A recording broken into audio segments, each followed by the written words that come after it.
Сәлеметсіздер ме, құрметті көрермен, біздің каналға қош келдіңіз. 2025 жылы кімдердің жалақысы 100%-ға артатыны белгілі болды. 2025 жылы білім беру ұйымдарының педагог емес қызметкердің жалақысы 100%-ға артады.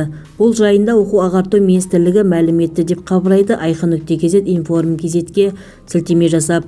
Мемлекет басшысы мен ел үкіметі бюджет саласы қызметкерлерінің еңбегіне ақы төлеу мәселесіне үнемі ерекше назар аударады. Бюджет саласының қызметкерлерінің, оның ішінде педагогтердің жалақысы бірнеше рет 2001 жылы 30, 2002 жылы 35, 2004 жылы 20, 2006 жылы 32, 2007 жылы 30, 2008 жылы 8, 2009 жылы 25, 2010 жылы 25, 2011 жылы 30, 2014 жылғы 1 сәуірден бастап 10, 2016 жылы шамамен 11.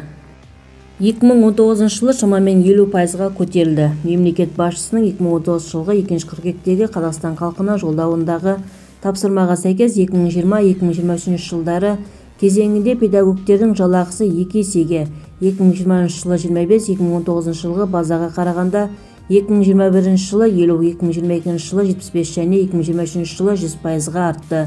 Сондай-ақ мектепке дейінгі тәрбие және оқыту педагогтерінің жалақысы 2023 жылғы 1 қыркүйектен бастап тағы 30%-ға көтерілді. Биыл педагогтердің жалақысын арттыру қарастырылмаған деп атап өтеді министрліктен агенттіктің ресми сауалына орай.